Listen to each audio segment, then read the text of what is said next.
बुधवार का दिन सभी देवी देवताओं में सबसे पहले पूजे जाने वाले भगवान गणेश को समर्पित होता है। बुधवार के दिन उपवास रखने का विशेष महत्व होता है, क्योंकि बुधवार के देवता भगवान गणेश बुद्धि के देवता हैं।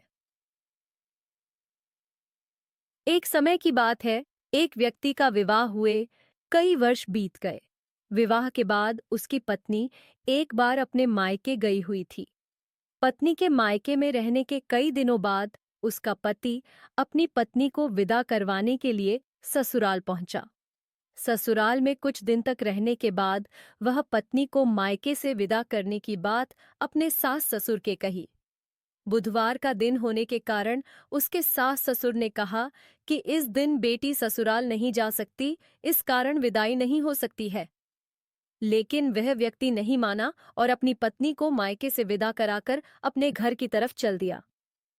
रास्ते में जाते वक्त पत्नी को बहुत तेज से प्यास लगी। तब पति पानी की तलाश में इधर उधर भटकने लगा। काफी देर के बाद जब वह पानी लेकर वापस लौटा तो उसने देखा कि पत्नी के पास उसी की वेशभूषा में कोई अन्य व्यक्ति पत्नी के संग बैठकर बातें करता हुआ दिखाई दिया। दोनों व्यक्ति आपस में लड़ने लगे।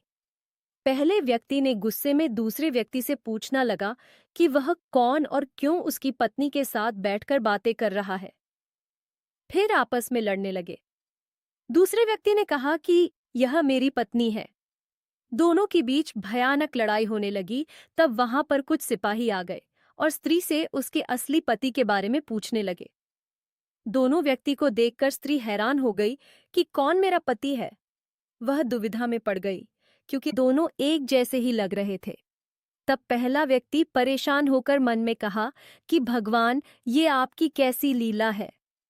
तभी आकाशवाणी हुई कि बुधवार के दिन पत्नी को विदा करवाकर नहीं ले जाना चाहिए था।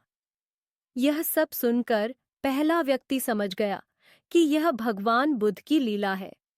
फिर वह व्यक्ति बुद्ध देव से प्रार्थना करने लगा और क्षमा मांगने लगा। फिर फौरन ही बुद्ध देव अंतर्ध्यान हो गए और उस व्यक्ति को अपनी पत्नी मिल गई। तभी से हर दिन बुधवार के दिन भगवान गणेश की पूजा होने लगी। मधुसूदन और उसकी पत्नी संगीता दोनों बुधवार को व्रत करते हुए आनंदपूर्वक जीवन यापन करने लगे। इस तरह भगवान बुद्धदेव की कृपा से उनके यहाँ खुशियां बरसने लगीं।